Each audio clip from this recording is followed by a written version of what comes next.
I was terrified. I would say the stress the second time versus the first time is way lower. It's not exactly what you thought it was going to be. And I worked with kids, since I was super young. I worked at a daycare for years and years, and I worked in a baby room. And so I was used to working with babies. So I kind of was like, this is going to be easy in some ways. Like I've, been trained to put babies to sleep. I've been trained to work with kids my whole life. I studied early childhood education when I was at school. So I just kind of thought, okay, it'll be, it won't be too hard. But once you actually have a kid of your own and you're with them 24/7, trying to figure out a schedule and all that kind of stuff, it becomes a lot of work. I stressed about it way too much the first pregnancy because you're trying to be like the perfect parent and take care of like this brand new life and make sure that they get everything they need. But the thing that I was worried the most about was just not being able to figure it out. And you learn, and it comes with time. Every kid is different, and even every month is different, that they can change so much, but having that routine and schedule definitely is what helps keep things consistent and good. It was the scariest thing in my life to be responsible, or to know that I'm responsible for shaping and molding this little person. And once they got here and how I kind of adapted to it, it was just, there's basic things for babies. You love them, you nurture them, you take care of them, that's it. And there's many variations of how you can do that, but that's the basic of being a parent. You love your children, and their needs and their wants come before my own, and that's something I'm trying to balance with even now. But it's a scary thing. It's a long journey, and I'm really just getting started. But yeah, that's it in a nutshell. It's natural for you as a new parent to feel nervous and cling to any advice that seems certain to set your child on the road to a safe and happy life.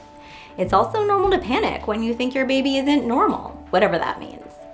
Many folks hold opinions about baby health and safety without really understanding where those rules are coming from.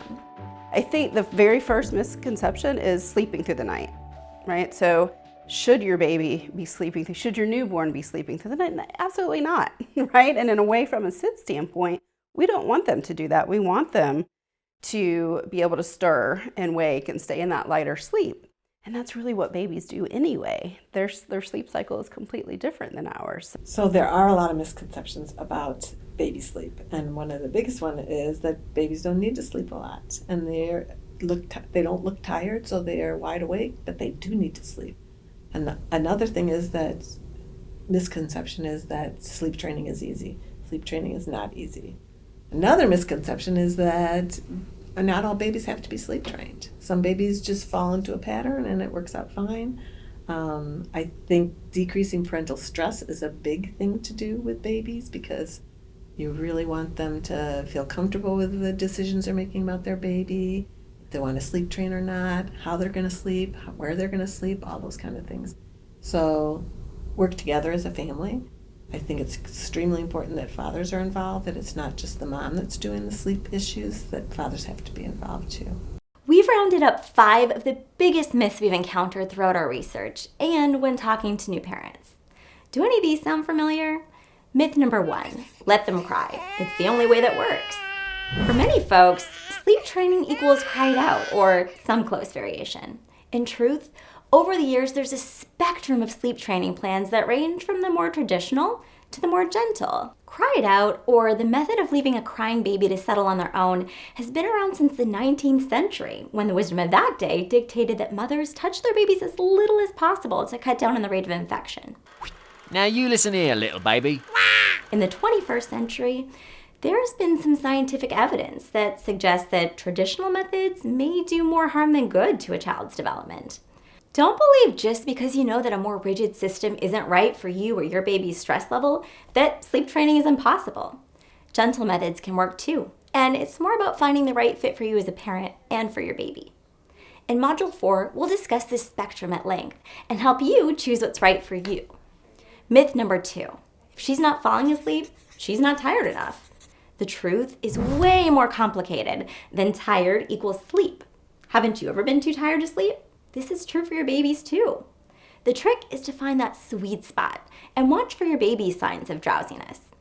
We talked to parenting educator Elizabeth Pantley, and she says that the number one sign of drowsiness that parents miss is disinterest in surroundings and toys. If your baby is starting to look away or showing disinterest, this may be an early sign that they're not ready for a nap. The key is not to ramp up the fun, it's to dial it down and ready the baby for sleep. An overtired baby will likely resist bedtime more, which is just agony for everyone. Myth number 3. If I keep my baby up at night or cut naps, she'll sleep longer.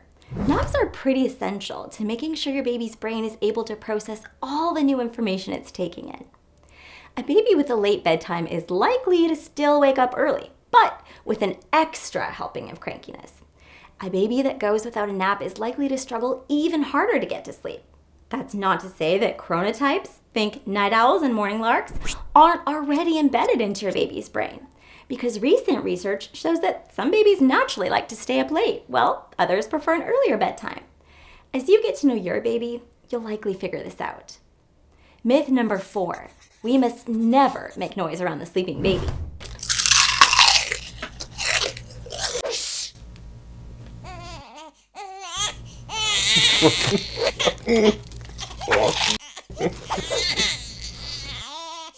There was a time when you and your family were united in an unbreakable love.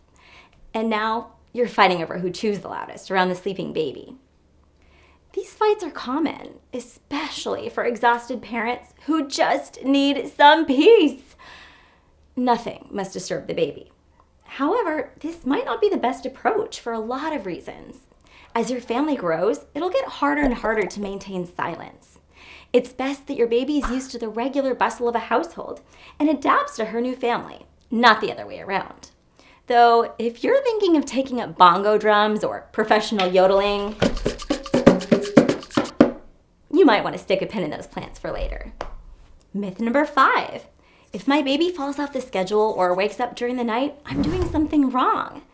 A certain amount of night waking is inevitable, and sleep regressions are a natural part of growing up. If you're feeling like a failure after a bad night, let yourself off the hook a bit. Your stress isn't likely to improve the situation either. There are a whole host of reasons why regressions happen naturally. Many babies tend to regress in their sleep habits during big life changes.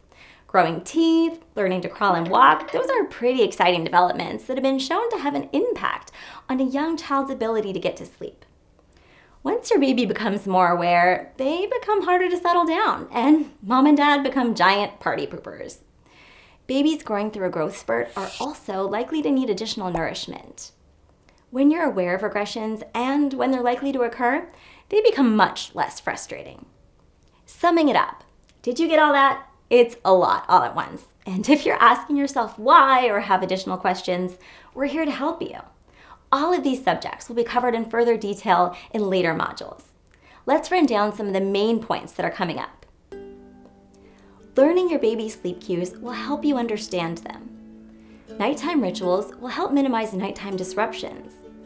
Baby sleep training contains a spectrum of options to choose from.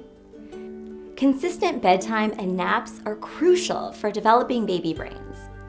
Babies waking up at night is not a sign of failure.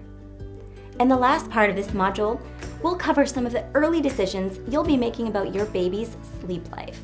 Before moving on, take a few minutes to reflect on the following. If you're still in the pregnancy stage, have you decided where your baby will sleep? Jot down your nursery inventory. What items do you still need to get? I hope this video brings you one step closer to a good night's sleep. Remember to like, subscribe, and share our channel so all parents can have access to the free baby sleep training course.